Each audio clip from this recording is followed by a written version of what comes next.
नंदराय जी, आपके घर पुत्र जन्म का समाचार सुनकर हमारा हृदय गदगद हो गया था।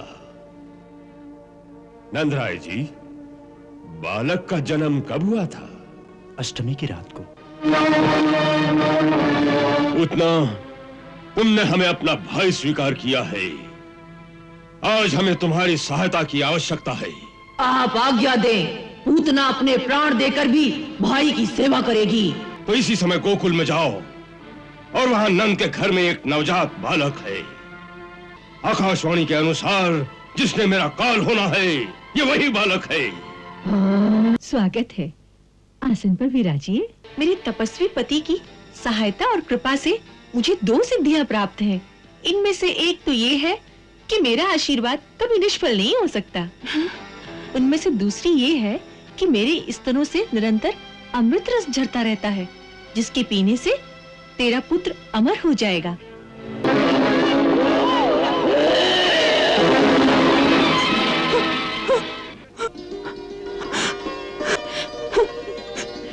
मेरा लल्ला, मेरा लाल, मेरा लाल। खोल मुंह।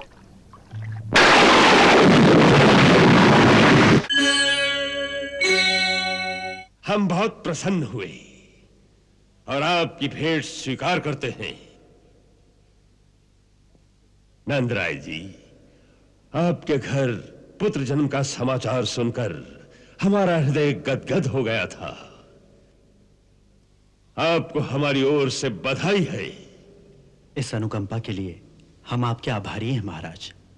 अपने बालक के लिए महाराज का आशीर्वाद प्राप्त करने की आशा लेकर ही हम आपकी सेवा में उपस्थित हुए हैं।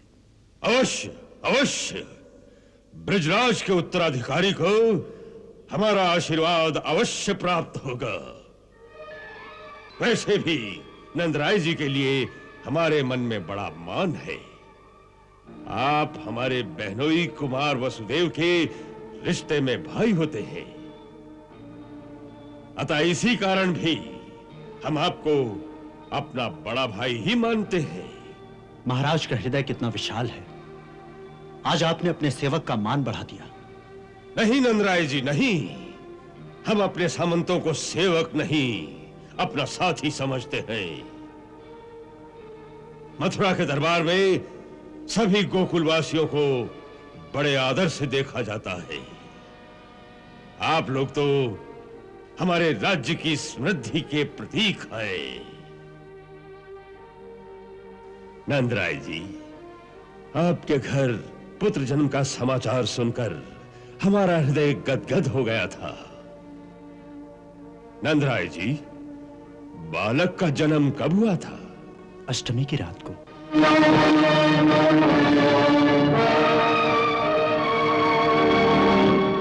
आप विश्राम करें।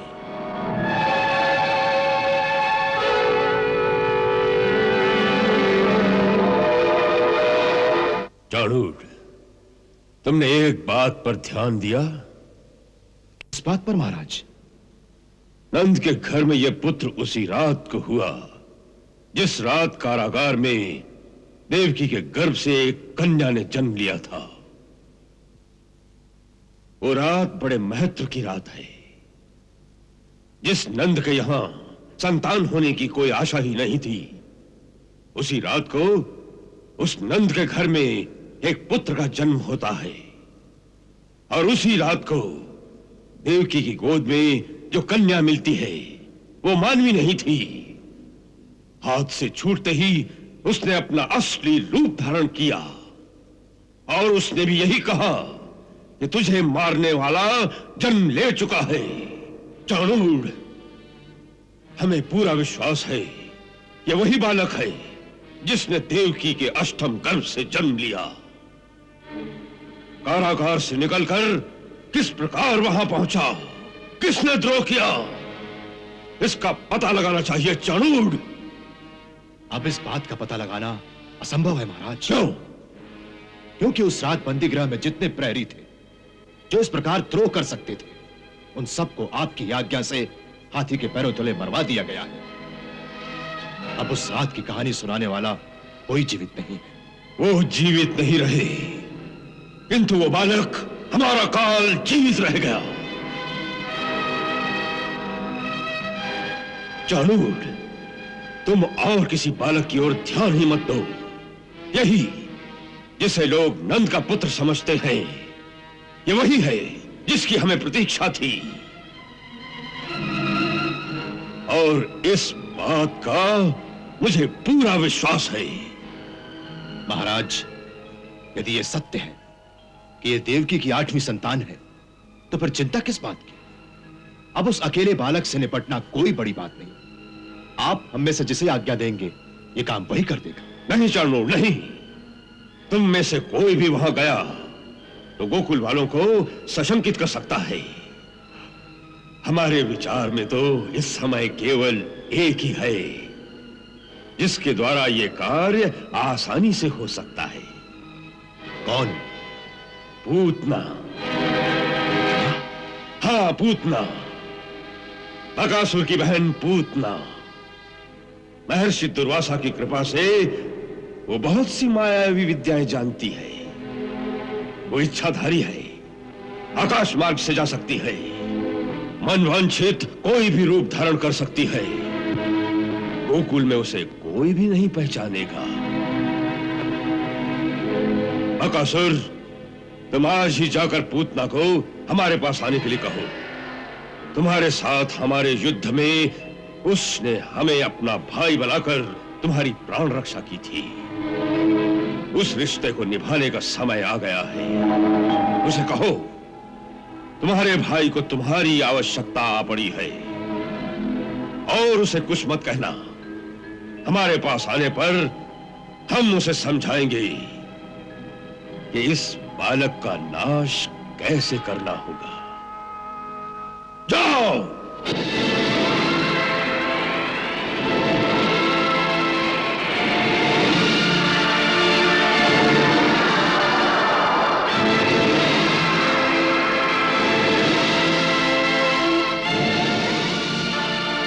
मथुरा नरेश की जय हो। क्या आज्ञा है महाराज?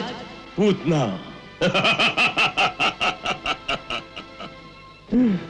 पूतना, तुमने हमें अपना भाई स्वीकार किया है। आज हमें तुम्हारी सहायता की आवश्यकता है। आप आज्ञा दें, पूतना अपने प्राण देकर भी भाई की सेवा करेगी। हाँ, तो इसी समय गोकुल में जाओ और वहां नंद के घर में एक नवजात बालक है। कहते हैं कि उसका जन्म आज से 7 दिन पहले यशोदा के गर्भ से हुआ। पर मुझे पूर्ण विश्वास है, आकाशवाणी के अनुसार जिसने मेरा काल होना है, ये वही बालक है जिसके लिए मैंने देवकी को इतने वर्ष तक कारागार में रखा। किसी छल के द्वारा वो मेरे हाथ से बच के निकल गया। अब तुम्हें उसकी हत्या करके मेरी चिंता का अंत करना है। एक नन्हे से बालक की हत्या, बस इतना ही काम है भैया। ये नन्हा सा बालक कोई साधारण बालक नहीं है पूतना। यदि मेरा अनुमान सत्य है तो वो स्वयं विष्णु ही है, जो देवताओं की रक्षा के लिए पृथ्वी पर अवतीर्ण हुआ है। इसलिए यह कार्य शायद इतना सहज नहीं होगा जितना तुम समझती हो।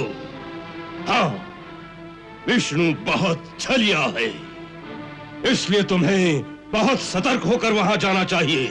इसकी आप चिंता ना करें। यदि वो छलिया है तो मैं भी उसे छल से ही मारूंगी। वो कैसे? मेरे पास कालकूट नाम का विष है, ऐसा भयंकर कि हाथ लगाओ तो हाथ भी जल जाए।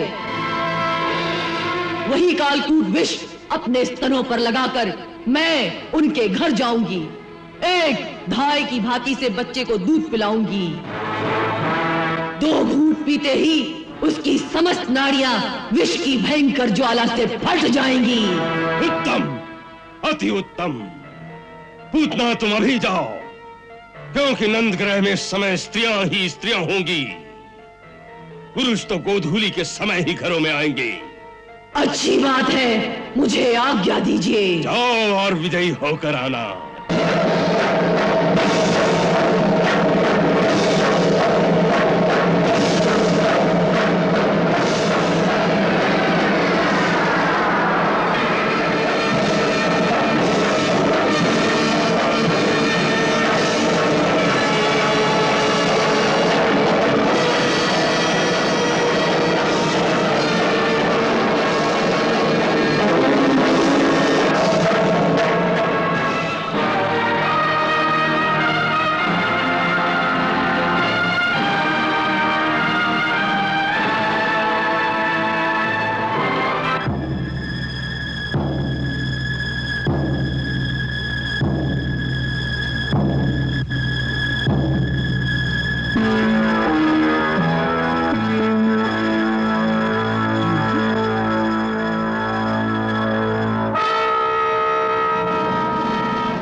लगती है। हमारे लल्ला के दर्शन के लिए आकाश से आई होगी। चलो चलकर देखें कि ये देवी कौन है। चलो चलो चले।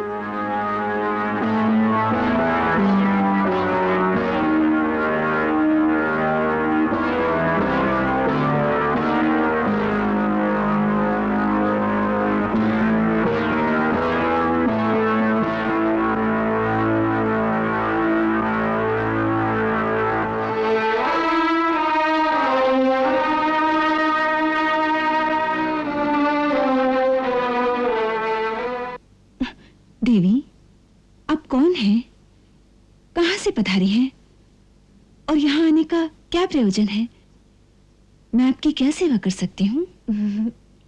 नंदरानी, मेरा प्रयोजन तो केवल आपके लल्ला के दर्शन करना है।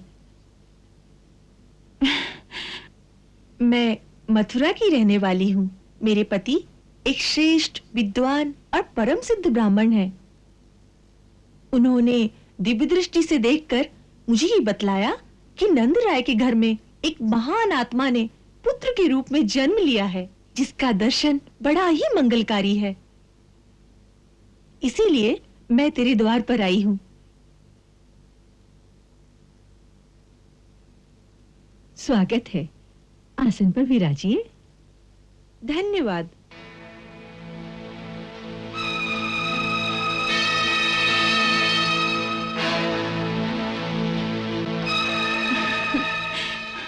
ब्राह्मण पत्नी हूँ, इसलिए कोई भेंट तो नहीं दे सकती, लेकिन तेरे बालक को आशीर्वाद अवश्य दे सकती हूँ। मेरे तपस्वी पति की सहायता और कृपा से मुझे 2 सिद्धियां प्राप्त हैं। इनमें से एक तो ये है कि मेरा आशीर्वाद कभी निष्फल नहीं हो सकता। ला, इसे मेरी गोद में दे दे, मैं इसे लंबी आयु का वरदान दे दूंगी।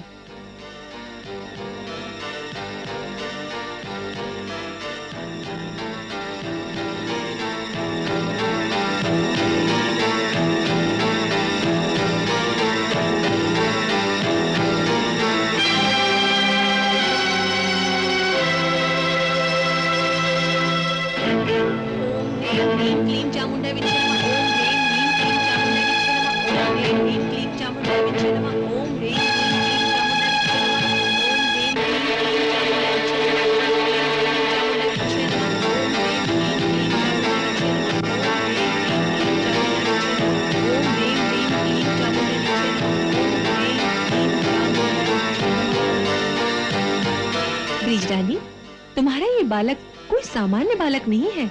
ये तो कोई अद्भुत जीव दिखाई पड़ता है, जैसे देवलोक से आया हो। यशोदा रानी, मैं एक और रहस्य की बात बताती हूँ।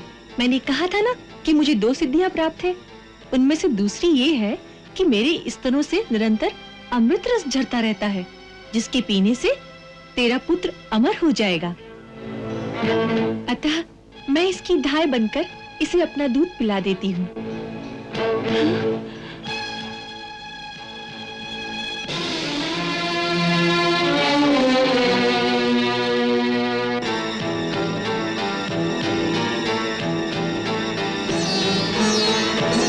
विष भरा दूध पिला रही प्रभु को बालक जान, दुग्ध पान में पी लिए प्रभु ने उसके प्राण।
लल्ला, मेरा लाल, मेरा लाल।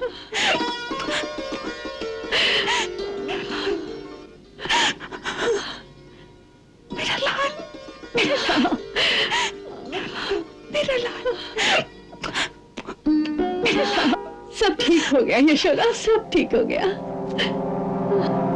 अरे यशोदा, होश में आओ, होश में आओ यशोदा, होश में आओ। काकी,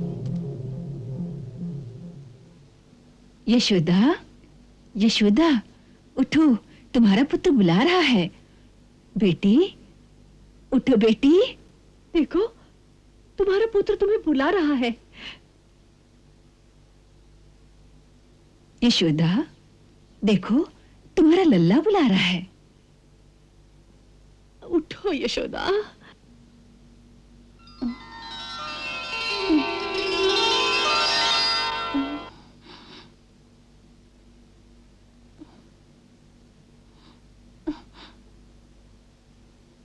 मेरा लाल, मेरा लाल कहाँ गया? वो राक्षसी मेरा लाल ले गई। मेरा लाल। यशोदा, होश में आओ। देखो, लाल के पास जाना है। तुम्हारा लल्ला वही है। देखो तुम्हारा लल्ला।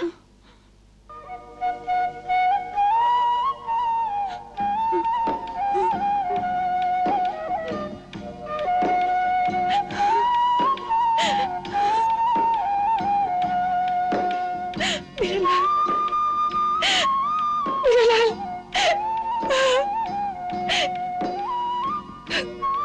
कहाँ चला गया था तू? कहाँ चला गया था? तुझे चोट तो नहीं आई ना? कहाँ चला गया था? मेरे लाल, तुझे कुछ हुआ तो नहीं ना? चोट तो नहीं आई ना मेरे लाल? कुछ हुआ तो नहीं ना? वो राक्षसी कहाँ है? वो तो मर गई। आते हुए हमने इसी की छाया गोकुल की ओर जाते देखी थी। हमें क्या पता था कि ये हमारे ही पुत्र को उठाने आ रही है। नंदराय जी, इस विशाल देह का क्या किया जाए? इसका अग्निदाह तो करना ही चाहिए, अन्यथा इसकी दुर्गंध से सारा वातावरण दूषित हो जाएगा। परंतु इतनी बड़ी चिता कैसे बनेगी? मेरे विचार से 20-25 चिताएं बनाकर इसके शरीर के टुकड़े करके उसमें डाल दिए जाएं। यही उचित है।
क्या हुआ नाथ?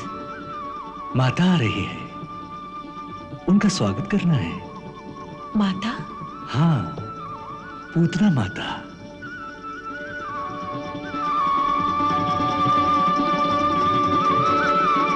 मुझे दूध पिलाकर उन्होंने मातृपद प्राप्त कर लिया है। हमने तो उसके पिछले जन्म में ही उसकी मातृभावना को स्वीकार कर लिया था। पिछले जन्म में? हाँ, पिछले जन्म में। कब? हमारे वामन अवतार के समय। उस जन्म में ये दैत्यों के राजा बलि की पुत्री रत्नमाला थी। जब हम वामन के रूप में उनकी यक्षशाला में पधारे तो उन्हें हमारा रूप अति प्रिय लगा और मातृत्व की भावना जगी। उन्होंने इच्छा की, इसे देखकर जी चाहता है इसे पुत्र की भांति हृदय से लगाकर अपना स्तन पान कराऊं। हमने उस बालिका के हृदय में एक सुंदर कोमल भावना को देखकर मनी मन उस प्रस्ताव को स्वीकार कर लिया और कहा तथास्तु। और जब हमने बलि से प्रतिज्ञा करा के अपना त्रिविक्रम रूप धारण किया और उसका सब कुछ छीन लिया, तो रत्नमाला को हम पर बहुत क्रोध आया और उसके मन में दूसरा शत्रुता का भाव उठा। यदि ऐसा छलिया मेरा पुत्र हो तो उसे मैं दूध में मिलाकर विष दे दूंगी। हमने उसकी वो इच्छा भी स्वीकार कर ली। सो इस जन्म में एक साथ उसकी दोनों इच्छाएं पूरी हो गई। हमें विष भी दे दिया और अपना दूध भी पिला दिया। परंतु उसने आपको ऐसा भयंकर विष दिया, आपको उसका कोई रोष नहीं? नहीं राधे, विष तो हमें ऐसा लगा जैसे मां प्रेम भरे क्रोध से अपने बालक को पीटती है, उसकी तो चोट ही नहीं लगती। और उसके साथ मां का दूध तो इस धरा का अमृत है। दूध पिलाया तो पूतना माता को मातृत्व का आदर देकर सालोक मुक्ति प्रदान करती है।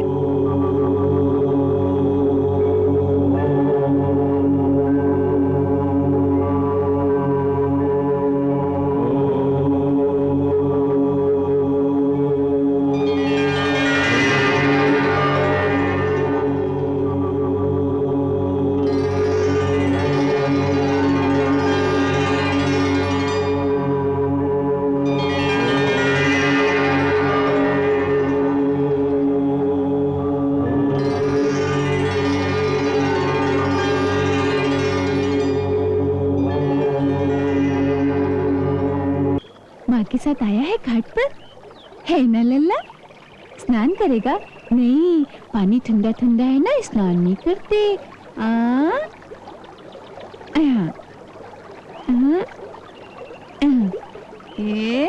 यहाँ बैठो। अब चुपचाप यहीं बैठे रहना, मैया स्नान करके अभी आती है। यशोदा, आज लल्ला को पहली बार घाट पे ले आई। क्या करूं कौशल्या, ये अब अकेला घर में छोड़ने के योग्य नहीं रह गया। जाने कौन सा तूफान मचा दे। जानती हो, कल माखन का इतना बड़ा गोला लेकर भाग गया और चोर की भांति कहीं छुप कर खाने लगा।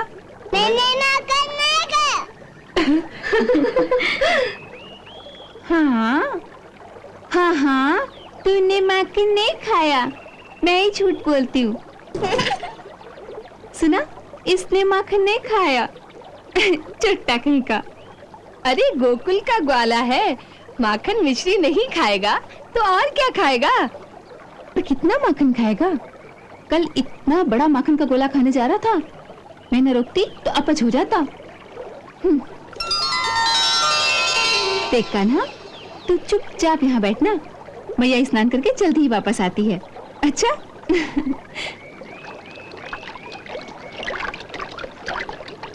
कान्हा, कितनी जालिम है तुम्हारी मैया।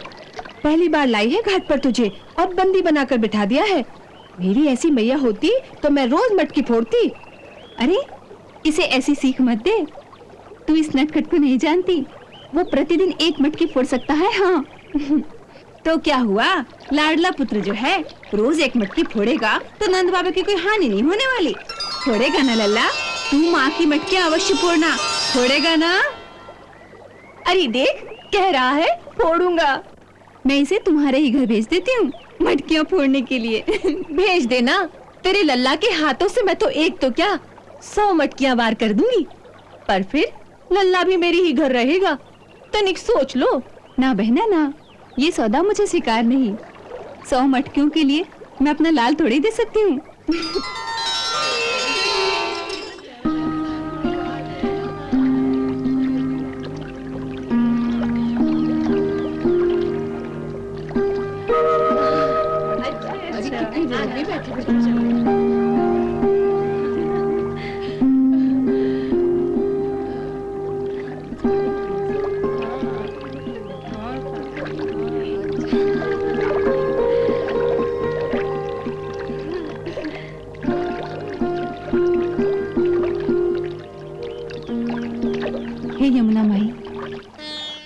गोपाल का कल्याण करना, हमारे कुल का कल्याण करना, सारे गोकुल का कल्याण करना, समस्त प्राणी मात्र का कल्याण करना माँ।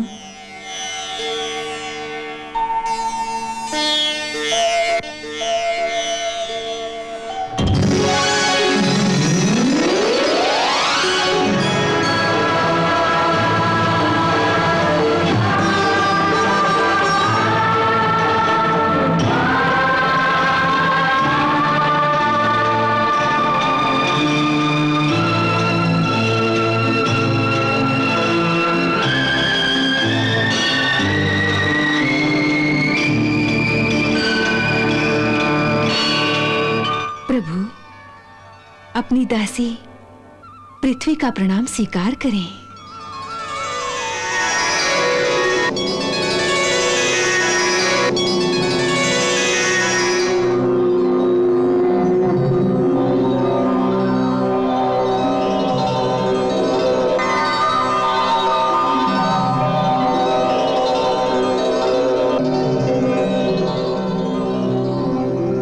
प्रभु, आज आपने पहली बार अपने दिव्य चरण मेरे वक्ष पर रखे हैं। आज मैं धन्य हो गई।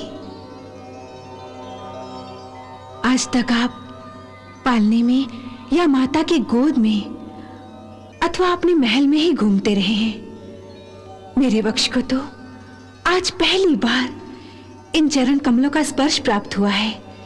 मैं धन्य हो गई प्रभु, मैं धन्य हो गई। यमुना जी ने तो आपके जन्म के समय ही श्री चरणों को स्पर्श करने का आनंद पा लिया था। मुझे इतने दिन प्रतीक्षा करनी पड़ी। आज आपने मुझ पर कृपा की है तो आनंद के मारे मुझे तो समझ में नहीं आ रहा कि मैं आपकी क्या सेवा करूं। मेरे पास तो केवल मिट्टी और कंकड़ ही है। मैं आपको क्या भेंट करूं? हे पृथ्वी माता, सारे विश्व में तुम जैसा क्षमाशील कोई नहीं। तुम्हारी धरती पर साधु भी विचरते हैं और महापापी भी अपने क्रूर चरण धरती पर रखकर चलते हैं। कुछ लोग तुम्हारी धरती पर पुण्य कर्मों के फूल खिलाते हैं और कुछ तेरी धरती पर पाप का लहू भी बहाते हैं। परंतु तुम सबको सहन करती हो, सबको अपनी गोद में धारण करती हो, अपना सीना फाड़कर सबके लिए अन्न देती हो, सबका भरण पोषण करती हो। मां की भांति अपने सब अच्छे बुरे बालकों का कल्याण ही करती हो, किसी का अहित नहीं करती। इसलिए मां, तेरी ये मिट्टी इतनी पवित्र है। इससे अच्छी भेंट मेरे लिए और क्या होगी। तेरी मिट्टी में तो अमृत जैसा स्वाद है मां, अमृत जैसा। मैं इसे ही नैवेद्य समझकर स्वीकार करता हूं।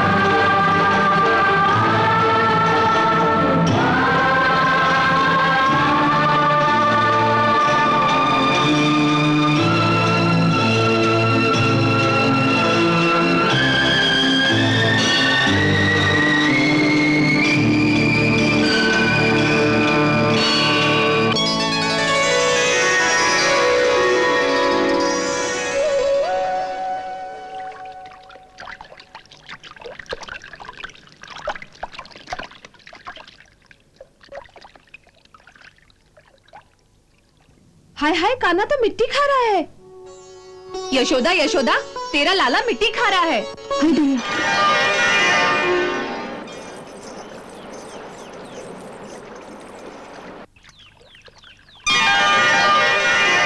छी छी, कैसी मोहनी मूरत बना रखी है। देख लल्ला, कितनी मिट्टी मुंह में लगा रखी है। हाँ, छी छी। अरे बाहर क्या साफ कर रही है? मुंह के अंदर देख, इतना बड़ा मिट्टी का गोला खाया है। तू माखन खाने नहीं देगी तो क्या करेगा बेचारा? मिट्टी को ही माखन समझकर खा गया होगा। अच्छा, मिट्टी को माखन समझकर खा गया। तुझे मिट्टी और माखन की पहचान नहीं? दिखा, मुंह में कितनी मिट्टी है। मुंह खोल, खोल मुंह। मिट्टी नहीं खाई, झूठे। खोल मुंह, दिखा मुझे, खोल।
यशोदा,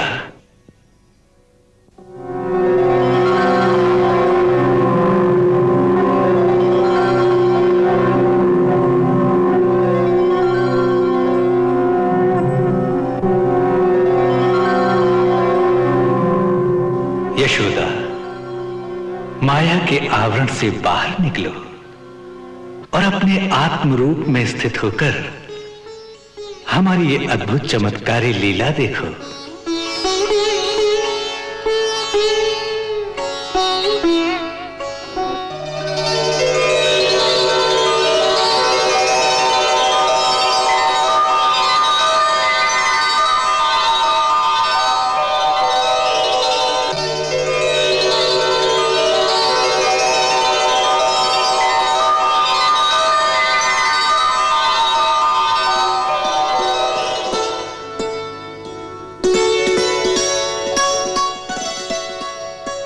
यशोदा, तुम्हारे पूर्व जन्म की घोर तपस्या के फलस्वरूप इस समय हमारे और हमारी सृष्टि के उस विराट स्वरूप के दर्शन तुम्हें हुए हैं जो आज तक किसी मानव को दृष्टिगोचर नहीं हुए। तुम पर अनन्य कृपा करके हमने तुम्हें अपने उस वास्तविक स्वरूप का ज्ञान कराया है जो अनंत है, जिसका कोई अंत नहीं। देखो, करोड़ों सृष्टियां, कोटि कोटि सूर्य और चंद्र हमारे रोम रोम से प्रकट होकर हमारे ही विराट स्वरूप में विलीन हो रहे हैं। देखो, हमारे पूर्व अवतारों के भी दर्शन कर लो।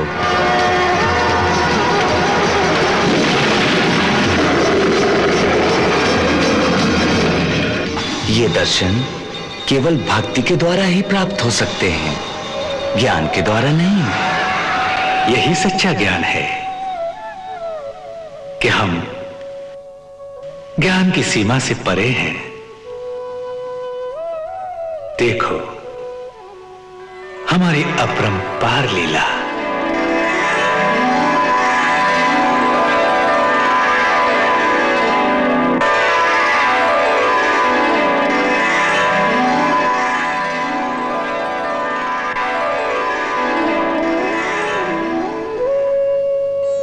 हे परमेश्वर, हे विधाता के विधाता, आप बुद्धि और ज्ञान से परे हैं। मैं अब तक आप अंतर्यामी को भूल से अपना पुत्र मानकर मोह जाल में आपको बांधने का प्रयास करती रही। उस भूल के लिए मुझे क्षमा करें भगवान। ज्ञान से आपको पा सकना कठिन है, इसलिए आप मुझे अपनी भक्ति प्रदान करें।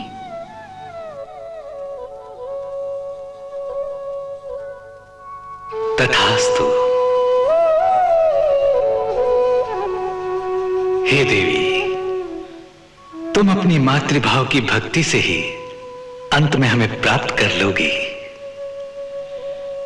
अतः ये मां बेटे का खेल, ये लौकिक लीला ही तुम्हारी साधना है। इस खेल को मां की पवित्र और संपूर्ण भावना के साथ खेलती रहो, इसी में तुम्हारा कल्याण होगा।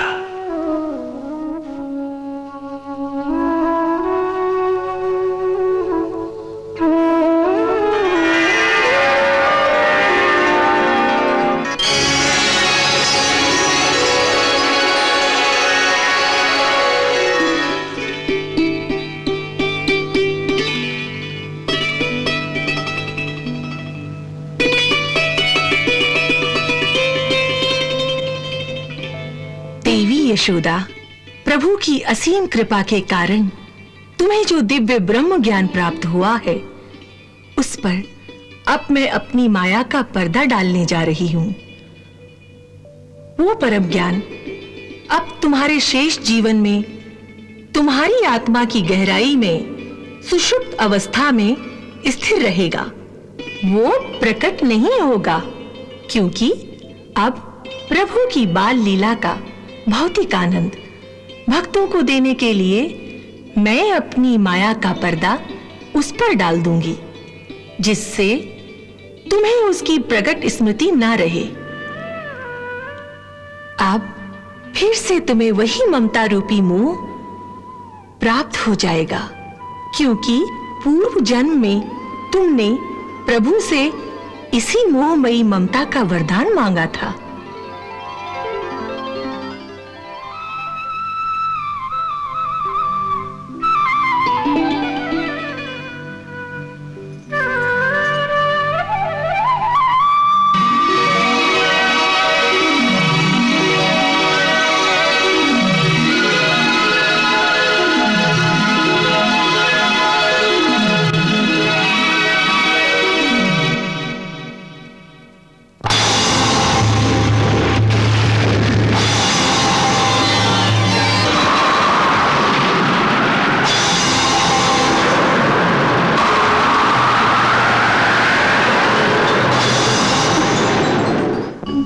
क्या लीला है नाथ, आपने यशोदा मैया को ब्रह्म ज्ञान प्रदान किया और उधर योग माया ने फिर उस ज्ञान पर मोह का पर्दा डाल दिया। उस बिचारी के साथ इस प्रकार खेल क्यों रही है आपकी माया? राधे, माया की ऐसी शक्ति नहीं कि वो हमारे भक्तों के साथ खेल सके। ये सब हमारी इच्छा से हो रहा है। क्यों? देखो, कोटि जन्मों की तपस्या और पुण्यों के कारण यशोदा को हमारी माता बनकर हमारी बाल लीला का आनंद पाने का सौभाग्य प्राप्त हुआ है। माता के वात्सल्य का ऋण चुकाने के लिए अपनी सृष्टि का ये विराट स्वरूप जो आज हमने यशोदा मैया को दिखाया है, आज तक इस धरती के किसी मानव को नहीं दिखाया। ये ऋण चुकाना हमारा धर्म था, परंतु इस ज्ञान से उनकी मातृ लीला का आनंद उनसे न छिन जाए, इसलिए हमारे इशारे पर योग माया ने फिर से उनकी आत्मा पर मोह का पर्दा डाल दिया है। जब तक वो आत्मा इस यशोदा रूपी शरीर में रहेगी, तब तक वो मातृभाव का परम आनंद का सुख भोगती रहेगी। ये शरीर छोड़ने पर इस आत्मा में ये ब्रह्म ज्ञान फिर से उदय हो जाएगा। मेरे लाल की रक्षा कर हे अंतर्यामी, उसके मुंह में कोई भूत प्रेत घुस गया है। हे दुखभंजन, मेरी पुकार सुनो। मेरा एक ही पुत्र है, उसकी रक्षा करो, उसकी रक्षा करो। लल्ला, लल्ला, देवी को प्रणाम कर, पीपल देवता को भी प्रणाम कर, जी को भी प्रणाम कर।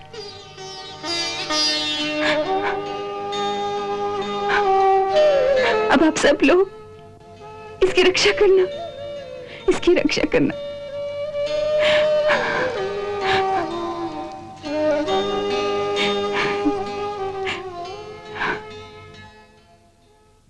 वो दोनों माखन चुराकर भागे तो हम सब ठहाका मारकर हंसने लगी। हाय दैया, सब क्या कहेंगी? ये सोचेंगी कि माँ खाने को नहीं देती, इसीलिए बेचारा बाहर चोरी करता फिर रहा है। नहीं, ऐसा कोई नहीं सोचती। अरे वो तो लल्ला पर वारी वारी जाती हैं। तोड़ के दिखा, मैं भी देखूं कैसे तोड़ते हो। सारा दिन इस ओखली से बांध कर रखूंगी तुझे, धूप में सड़ता रहेगा तू यहाँ। किसका माखन चुराया है? किसी का नहीं। चुराया नहीं, झूठ बोलता है। मैंने चोरी नहीं की। अब बताओ, चलो यशोदा मैया के पास चलो। वो मानती नहीं थी कि मेरा बेटा चोरी करेगा।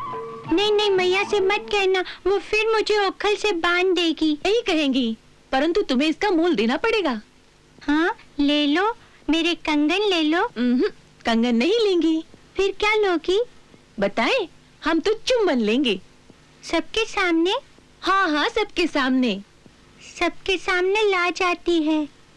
अच्छा, लाज आती है, परंतु हम तो सबके सामने ही लेंगी। मुझे नहीं।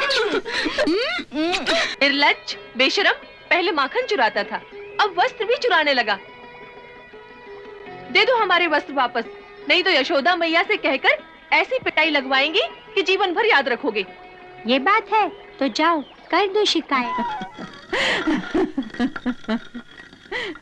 अरे वो दृश्य तू भी देखती तो हंस हंस के पागल हो जाती।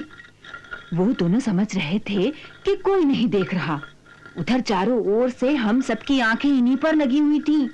अरे यशोदा, वो दोनों माखन चुराकर भागे तो हम सब ठहाका मारकर हंसने लगी। हाय दैया, सब क्या कहेंगी?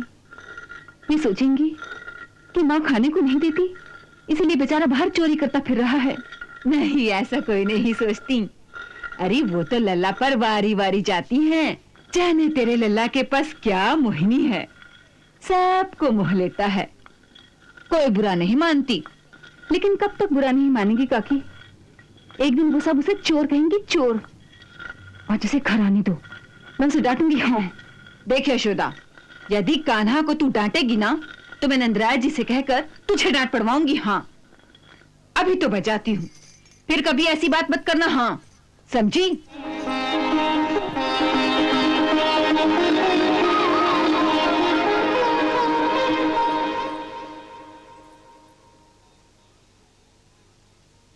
मुझे भूख लगी है। मुझे जाओ, किसी के घर से माखन चुरा के खाओ ना। सीधा माखन क्या तू मेरे माया के कितना माखन है?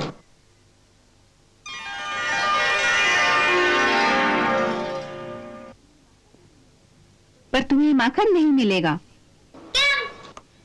क्योंकि तुमने बसंती के घर चोरी की है। पहले कान पकड़कर क्षमा मांगो और फिर वचन दो कि कभी चोरी नहीं करोगे, तभी माखन मिलेगा। हाँ, मुझे माखन चाहिए। पहले क्षमा मांगो। मटकी फोड़ो। अरे जाओ तोड़ के दिखाओ। मटकी फोड़ो। जा तोड़। खोलो। तोड़ ना, तोड़ के दिखा, मैं भी देखूं कैसे तोड़ते हो।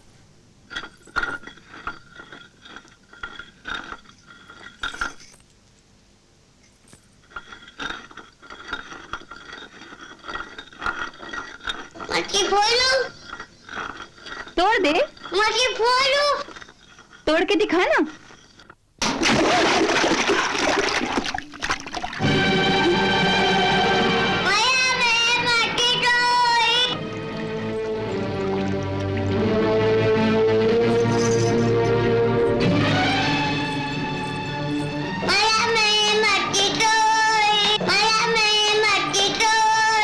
अरे इतना जहरी हो गया है, माखन नहीं मिला तो मटकी फोड़ दी। ठहर तू जरा, आज दिखाती हूँ तुझे। ठहर जाओ, नटखट कहीं का। अरे कहाँ तक भागेगा? अभी दिखाती हूँ, ठहर जाओ। कैसे डर के मारे भाग रहे हैं, जैसे कोई शेर पीछे पड़ा है। शेर से कौन डरता है, परंतु ये तो माँ की छड़ी है। एक पड़ेगी बहुत पीड़ा होगी। माँ खींच गई है, मारेगी तो जोर से। हाँ, तो कहिए अपने सुदर्शन चक्र से कि काट दे छड़ी को। राधे, कोई महादैत्य होता, उसका कोई महान शक्तिशाली अस्त्र होता, उसे क्षण भर में ही सुदर्शन से काट देता, परंतु ये तो मां की छड़ी है। हाँ?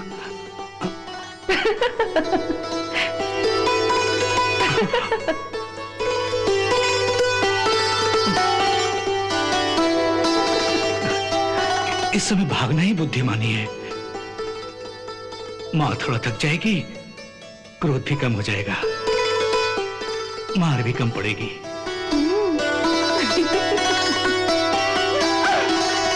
लल्ला रुक जा, भाग मत।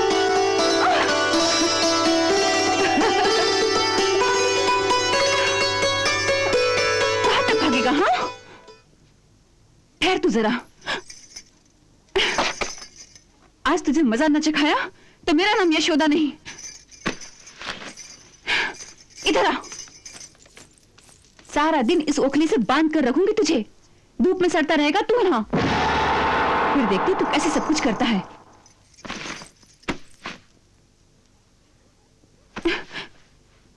हंसता है?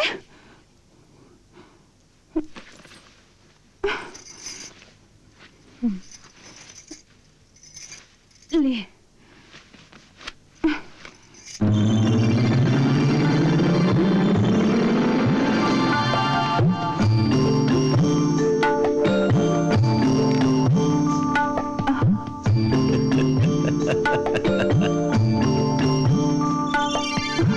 अरे दैया, कितना बड़ा पेट है रे तेरा।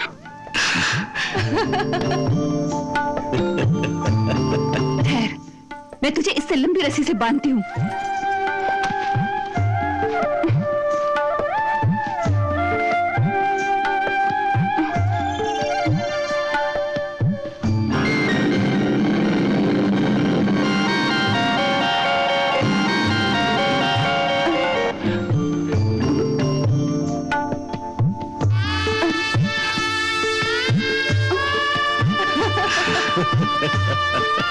अरे ये क्या कर रहा है रे तू? पेट फुला रहा है?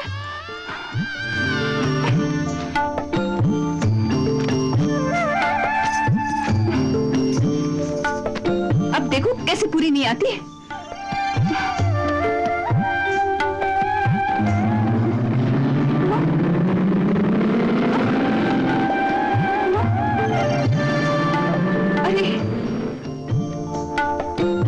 ये क्या चमत्कार है?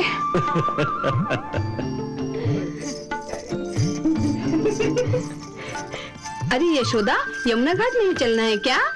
चलना है, पहले इस नटखट को ठीक तो कर लूं। अरे क्या कर रही है उस बेचारे को? ये बेचारा दिखाई दे रहा है तुम्हें? माखन मांग रहा था, नहीं दिया तो देखो इसका गुस्सा, पीड़ा मारकर चाटी तोड़ दी।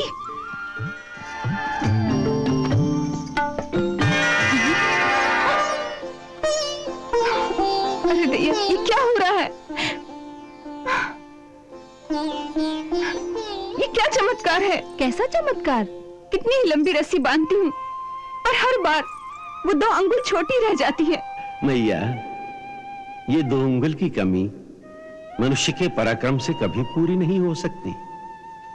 बड़े बड़े ऋषि, मुनि, तपस्वी, देवता इन्हें अपनी तपस्या की डोर में बांधने का संकल्प तो करते हैं, परंतु तपस्या की डोर में भी वही 2 अंगुल की कमी रह जाती है। जानती हो मैया, ये 2 अंगुल की कमी जीव के अहंकार का परिणाम है।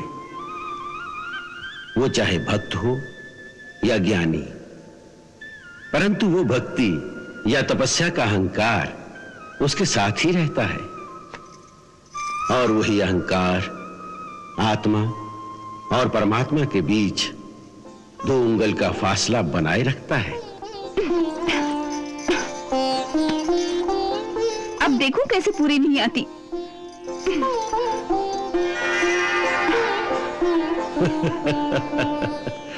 माता, किसे बांधने चली हो? ये तो सबके बंधन खोलने वाला है, इन्हें कैसे बांध सकोगी? मैं अवश्य तुझे बांधूंगी, देखूं कैसे नहीं बंधता।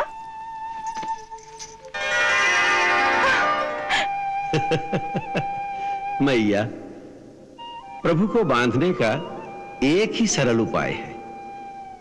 प्राणी अपने सारे अहंकार छोड़कर उनकी शरण में चले जाए, उनसे सहायता मांगे। अरे मैं तो हार गई रे, मैं तेरे हाथ जोड़ती हूँ, तू ही कोई रास्ता बता।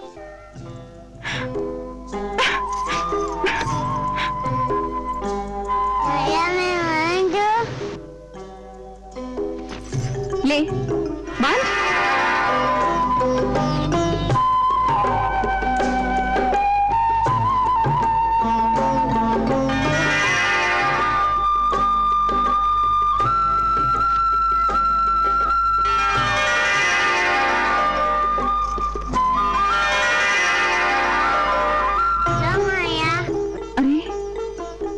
कैसा छलिया है रे तू? अब तक तो पेट फुला रहा था, अब कैसे आराम से बंध गया?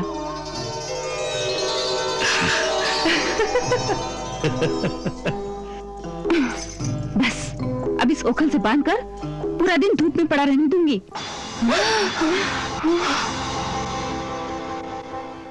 जब तक मैं स्नान करके आऊं तू यहीं बंधा रहे। हाँ, यही दंड है तेरा। अरे यशोदा, बहुत हो गया, जाते हुए खोल दो इस बेचारे को।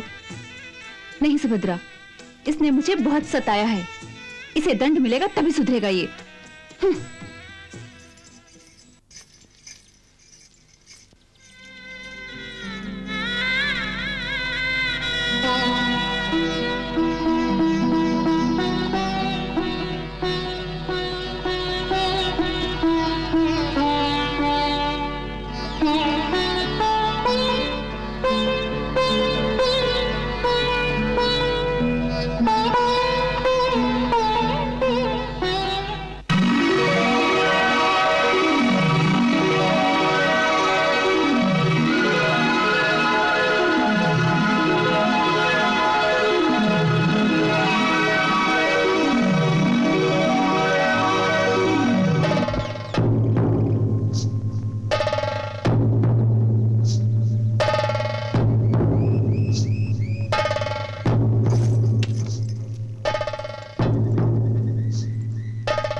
हे प्रभु, हे दीनदयाल, आपको कोटि कोटि धन्यवाद।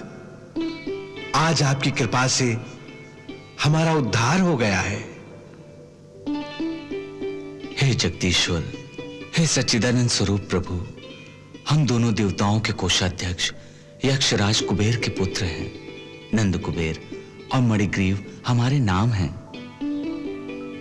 हम दोनों एक दिन बहुत ही मदिरा पीकर अपनी सत्ता के मद में चूर कुछ अप्सराओं के साथ मंदाकिनी में जल क्रीड़ा कर रहे थे।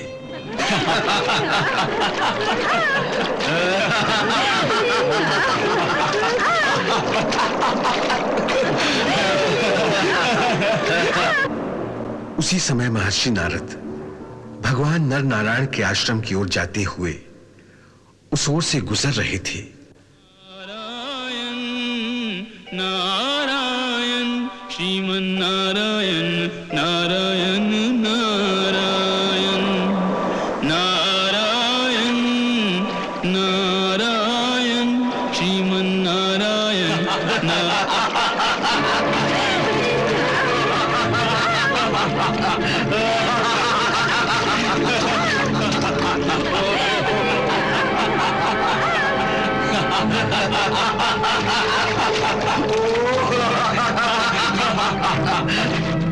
महर्षि नारद को देखकर वस्त्रहीन अप्सराएं लजा गईं और झटपट अपने वस्त्र धारण कर लिए।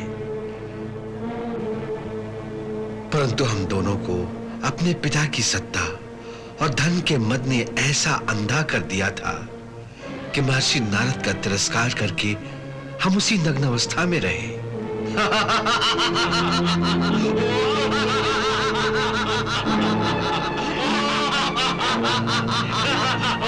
तुम देवपुत्र होकर भी ऐसे लज्जाहीन हो गए हो कि एक साधु के सम्मुख आने पर भी एक जड़ प्राणी की भांति अपनी दग्ध अवस्था में पड़े हो। अतः तुम जड़ योनि को प्राप्त हो जाओ। इस शरीर की सुंदरता पर तुम्हें इतना अभिमान है, जड़ शरीर पाने पर तुम्हारा वो अभिमान भी जाता रहेगा।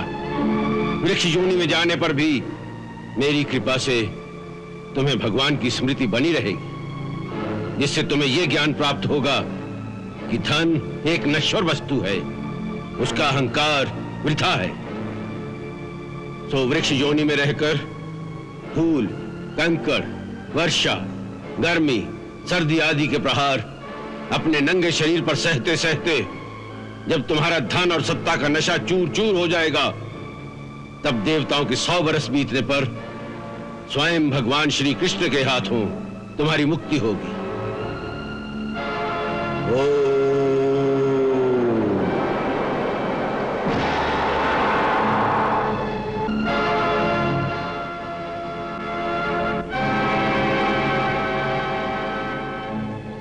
महर्षि नारद का वो श्राप रूपी वरदान आज पूर्ण हुआ।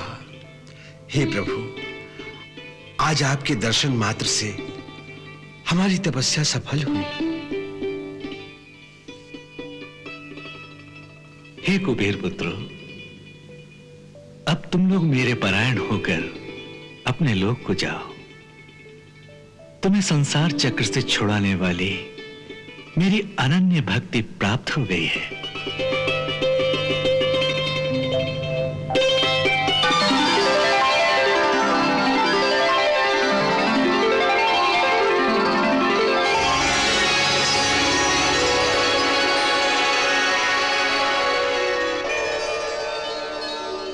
हमारे घर आज 2 दिन से वो माखन चोर आया ही नहीं। उसे माखन मिश्री अच्छा लगता है ना, उसके लिए विशेष रूप से अपनी लाखी गाय के दूध का माखन निकालकर घर के सामने ऐसे स्थान पर रखती हूँ जहाँ गली से आते जाते भी उस पर दृष्टि पड़ जाए। घर का मुख्य द्वार भी खुला रखती हूँ कि माखन देखकर वो सीधा घर में आ जाए। मैंने तो माखन का कटोरा अपने हाथ में ही रखा है। तेरा माखन क्यों खाएगा? उसके लिए तो मैंने अपनी लाखी गाय के दूध का माखन रखा है। तुम दोनों का ही माखन नहीं लेगा वो। क्यों? इस प्रकार उसे लाज आती है, कहता है मैं भिखारी थोड़ी हूँ, उसे तो माखन चुराने में ही आनंद आता है। मांगने में लाज आती है, परंतु चोरी करने में जैसे बड़ी वीरता दिखती है उसे। इसीलिए मेरे घर वो कई बार आया है। और पता है, जब वो आता है ना, तो मैं तो किवाड़ के पीछे छुप जाती हूँ और उसकी बाल लीलाएं देख देख कर आत्मविभोर होती रहती हूँ। जिसके भाग्य उदय होते हैं उसी के घर जाते हैं उसके चरण। कान्हा, कान्हा, वो आ रहा है। हाँ? कान्हा, कान्हा हमारी गली की तरफ आ रहा है। चलो चलो चलो चलो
माखन चुराया है? किसी का नहीं। चुराया नहीं, झूठ बोलता है। मैंने चोरी नहीं की। अब बताओ, चलो यशोदा मैया के पास चलो। वो मानती नहीं थी कि मेरा बेटा चोरी करेगा। नहीं नहीं, मैया से मत कहना, वो फिर मुझे ओखल से बांध देगी। यही कहेंगी, परंतु तुम्हें इसका मोल देना पड़ेगा। हाँ, ले लो, मेरे कंगन ले लो। कंगन नहीं लेंगी। फिर क्या लोगी? बताएं, हम तो चुम्बन लेंगे। सबके सामने? हाँ हाँ, सबके सामने। सबके सामने लाज आती है।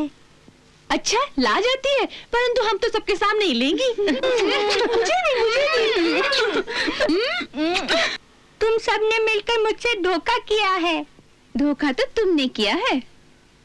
माखन भी खाया और चुम्बन भी नहीं दिया। एक बार सबको फिर चुम्बन देना पड़ेगा, नहीं तो सब मिलकर यशोदा माँ के पास जाएंगी। हाँ हाँ, हम जाएंगी। अच्छा, पर हौले हौले लेना, पर एक एक करके लेना। अच्छा बाबा, एक एक करके। चलो, सब पीछे हो जाओ।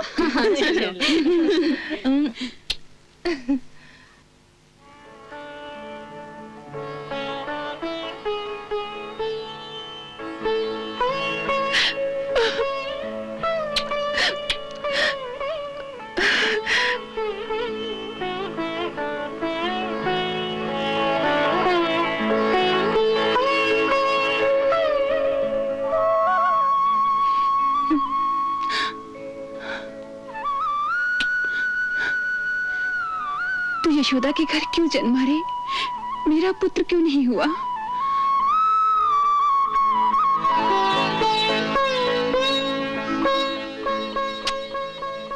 हम केवल चुम्बन ही नहीं लेंगी, सुना है तुम्हें नाच भी आता है।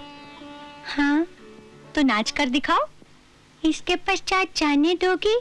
हाँ, थोड़ा सा नाचूंगा।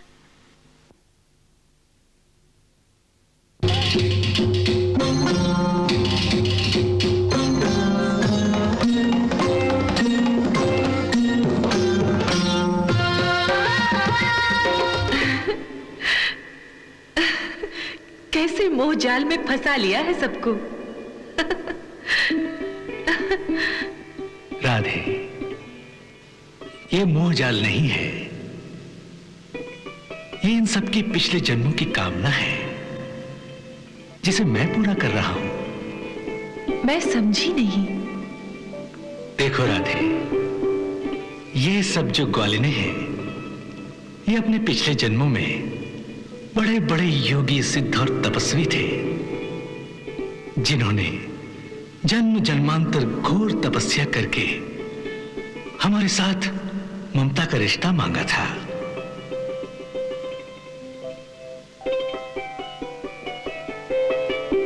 इन सब की कामना थी कि हमारी माता बने।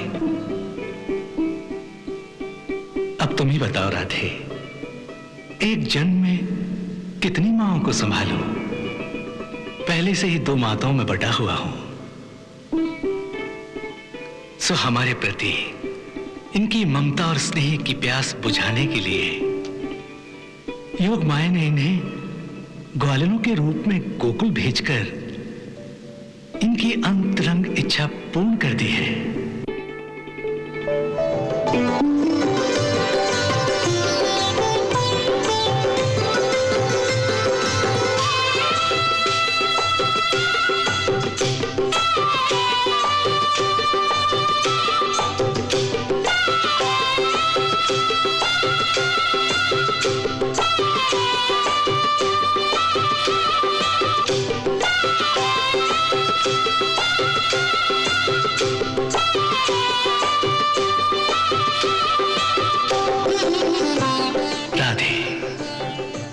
वास्तव में ये आत्माओं का परमात्मा के लिए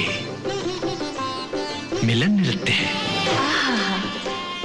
ये भक्तजन आपको नचा रहे हैं और आपकी माया उनको नचा रही है। आपकी अनुपम लीला देखकर कितना आनंद आ रहा है।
अरे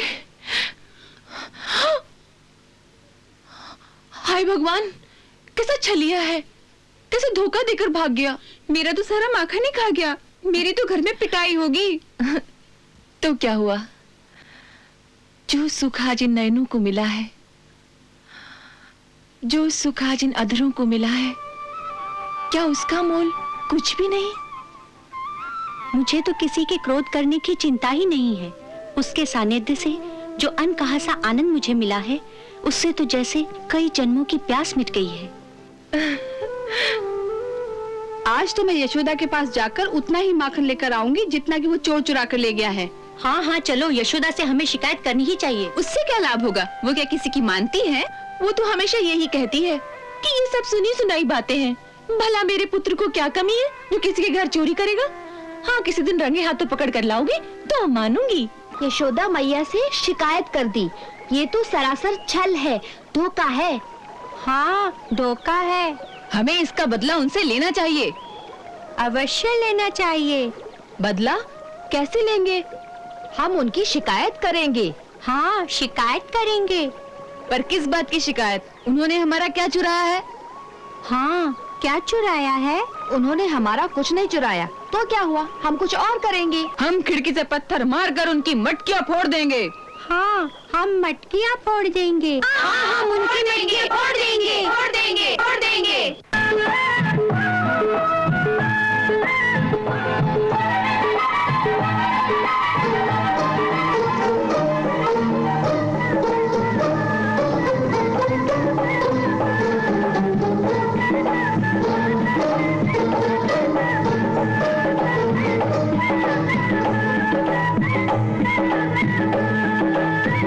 मारो गुलेल।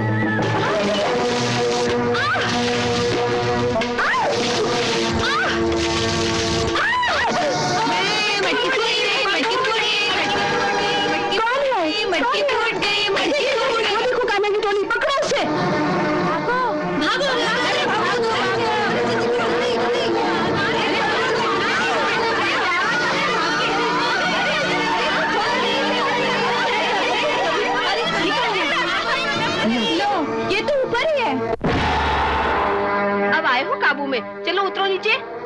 नहीं, मैंने पत्थर नहीं मारा। पहले नीचे तो उतरो, अभी बताती हूँ। अच्छा, अभी आता हूँ।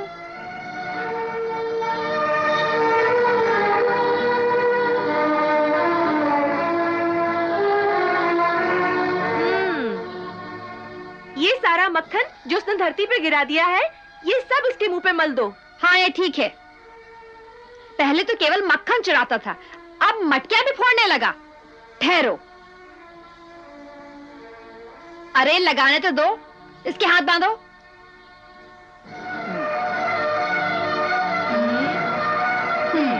लो लो लो, अब आया मजा। लो, मटकी लगा था, देखो। ये सब उन लोगों की योजना थी। तुम लोगों ने शिकायत की थी, इसलिए उन्होंने कहा कि सबसे बदला लेंगे। हाँ, जैसे तुमने तो कुछ किया ही नहीं। नहीं, मैं तो स्वयं कभी कुछ नहीं करता। वाह, तुम तो बड़े भोले हो। चलो, ले चलो इसे यशोदा मैया के पास। हाँ, ले चलो। यशोदा मैया के पास। रोज कहती थी एक दिन उसे पकड़ कर लाओ, आज हम इसे रंगे हाथों पकड़ कर लाई हैं। देख ले अपने चोर को। ये सब क्या है? पूछ ले अपने लल्ला से ही। पहले तो ये माखन चुराया करता था, आज तो इसने हम सबकी मटकियां भी तोड़ दी। क्या कहता है कि तुम सबने मेरी शिकायत की है, हम आपसे बदला लेंगे। क्यों कहना? क्या ये सब सच कह रही हैं? नहीं मैया, ये सब झूठ है। ये सब किसी दूसरे ग्वाल वालों ने किया है। हाँ? मैं तो वहाँ था ही नहीं। और ये तेरे मुंह पर माखन कैसे लग गया? ये इन सब ने जबरदस्ती मेरे मुंह पर लिपटा दिया। हाँ? मैया, तुझसे कहा था ना कि जबरदस्ती मुझसे क्या क्या करती है। कितना झूठा है रे तू। सच बता, क्यों आज तू उस पेड़ पर नहीं था? नहीं, आज मैं किसी पेड़ पर नहीं चढ़ा। चल अंदर, आज मैं तुझे अपना असली क्रोध दिखाती हूँ। बहनों, अब आप लोग जाइए यहाँ से और मुझे क्षमा कर दीजिए। आज मैं इसे काल कोठरी में बंद करके ऐसी सीख दूंगी कि कभी ऐसा नहीं करेगा, और मैं आप लोगों का माखन भी भिजवा दूंगी। नहीं यशोदा, इसे मारिए मत। हमें अपना माखन नहीं चाहिए। केवल इसे इतना समझा दीजिए कि ये हमारी मटकियां ना तोड़े। इसे सहानुभूति मत दिखाओ, ये और बिगड़ जाएगा। मैं बताती हूँ अभी इसे। चल अंदर।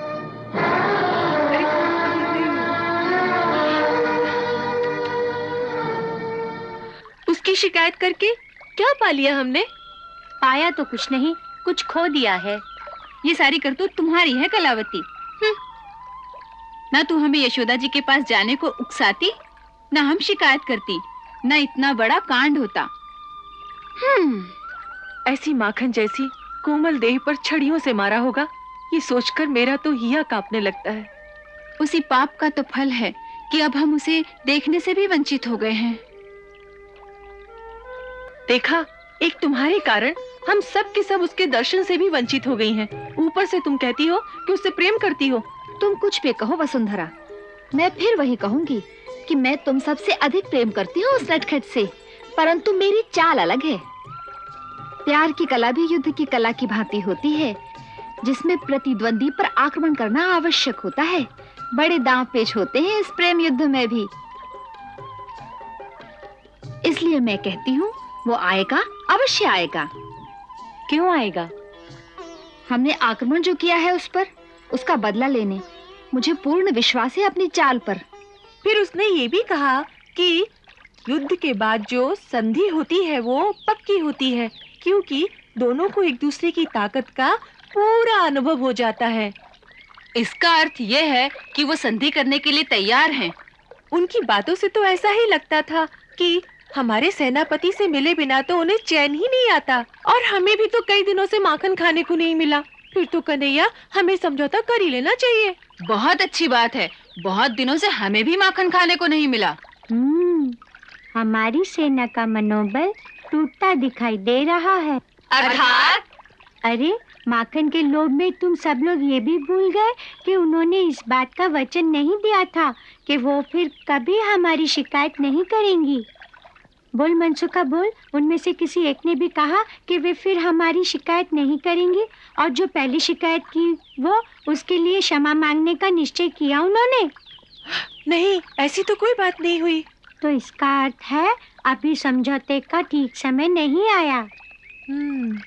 यदि वो समझती हैं कि अब भी उनका पलड़ा भारी है और वे अपने सारे समझौते हमसे मनवा लेंगी, तो हमें तब तक अपने युद्ध को नहीं रोकना चाहिए जब तक हमारा पलड़ा भारी न हो जाए, और हम उन्हें क्षमा मांगने पर विवश नहीं कर देते। तो इसका अर्थ ये युद्ध बहुत लंबा होगा। मुझे अब एक ऐसी चाल सूझी है कि हमारे एक ही हल्ले में वो अपने सारे दाव पेच भूलकर हमारी शरण में आ जाएंगी, क्योंकि प्रेम की एक ही रीत है, संपूर्ण समर्पण।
अरे ये तो कान्हा की मुरली की ध्वनि लगती है। उसी की ध्वनि ऐसी मनमोहक होती है। मैं कहती थी ना वो अवश्य आएगा। देखो वो स्वयं ही आ गया। हाँ, परंतु वो है कहाँ? कहीं पास में ही बैठा होगा नटखट। चलो उसे बाहर जाके ढूंढते हैं। हाँ, चलो चलते हैं। अरे हमारे वस्त्र कहाँ हैं? वो देखो, उसके छोटे छोटे चरण दिखाई दे रहे हैं। हाँ, वही है कान्हा, ओ कान्हा।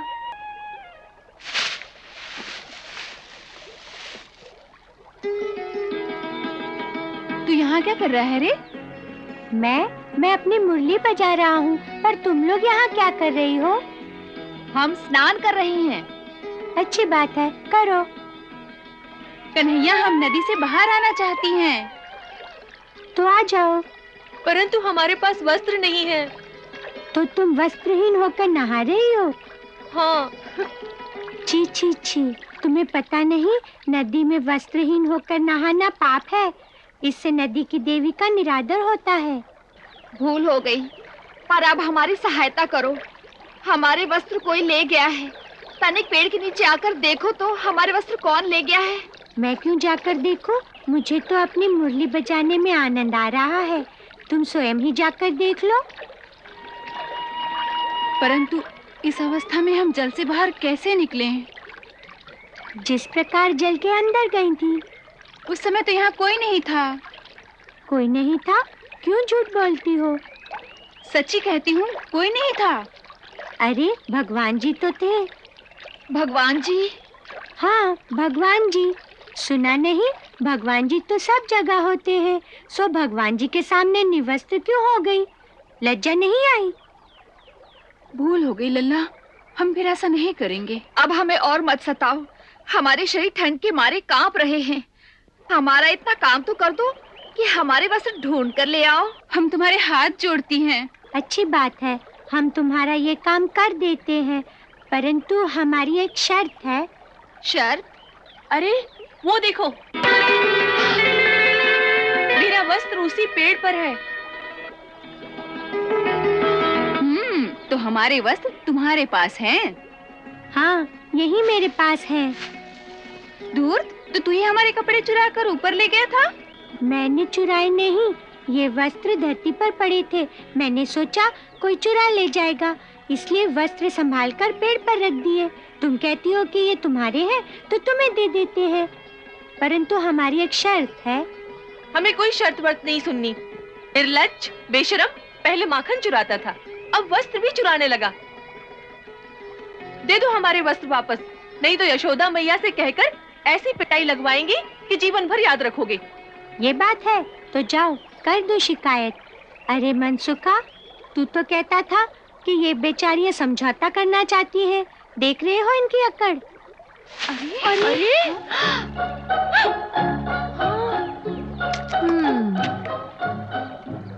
हाँ, देख रहा हूँ। अच्छा, तो सारे धूर्त इकट्ठे होकर आए हैं। याद रखना, सब गांव वालों से तुम्हारी पिटाई करवाऊंगी। देखो, हम तुम लोगों से संधि करने आए थे, परंतु ऐसा लगता है कि ये युद्ध अभी चलता रहेगा। अच्छी बात है। कृष्णा, ये तो क्या गांव वालों के पास जाएंगी? हम इनके वस्त्र लेकर इनके पतियों को दिखा देते हैं, ताकि वो भी जान ले कि हमारी पत्नियां खुले वन में निवस्त्र होकर कैसे घूमती हैं।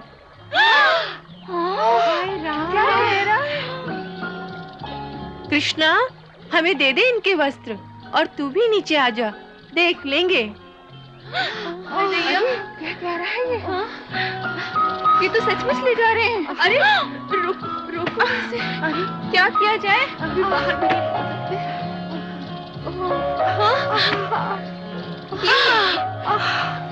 ये क्या? अरे मेरे वर रोको। चलो। अरे जा रहे हैं। इसका बड़ा भयंकर परिणाम होगा। मनसुखा, ये डराती है कि बड़ा भयंकर परिणाम होगा। भयंकर इनके लिए होगा, तुम डरो मत। चलो। नहीं कान्हा, इस प्रकार मत जाओ। हम किसी से कुछ नहीं कहेंगे। हाँ, हम किसी से कुछ नहीं कहेंगी। ठहरो। हाँ, हम किसी से कुछ नहीं कहेंगी। हमारे वस्त्र वापस दे दो। पहली शर्त ये है कि आज के बाद फिर कभी कोई शिकायत लेकर यशोदा मैया के पास नहीं जाओगी। बोलो, स्वीकार है? हाँ, स्वीकार है। प्रतिदिन हम सब के लिए माखन और छाछ लेकर आया करोगी। बोलो, स्वीकार है? हाँ, स्वीकार है। पिछली शिकायतों के लिए कान पकड़कर क्षमा मांगो। हम वचन देती हैं। 5 बार उठक बैठक करो। 1 2 3 4 5। अब हमारे सेनापति को प्रणाम करो। प्रणाम। कल्याण हो, रख दो सबके वस्त्र। अब चलो, पीछे मुड़कर कोई नहीं देखना, आंखें बंद करके चलो। कितना छलिया है, एक ही चाल से हरा दिया हमको। मुझे तो इससे हारना भी अच्छा लगता है। उसकी मोहिनी ही ऐसी है। मुझे तो बहुत अच्छा लगा कि अब प्रतिदिन उससे भेंट हुआ करेगी, परंतु उसके मित्र बड़े धूर्त हैं। वही उसे उल्टी सीधी बातें सिखाते हैं। अरे तुम उसे पुत्र के रूप में प्रेम करती हो तो पुत्र के सखाओं को भी प्यार करना सीखो। मान गए सेनापति जी, क्या योजना सूझी तुम्हें? एक ही दाव में मात कर दिया सबको। इसने नहीं, उनको तो उनके प्रेम ने हरा दिया। मनसुखा, प्रेम का युद्ध ऐसा ही होता है, इसमें जो हारता है वही जीतता है।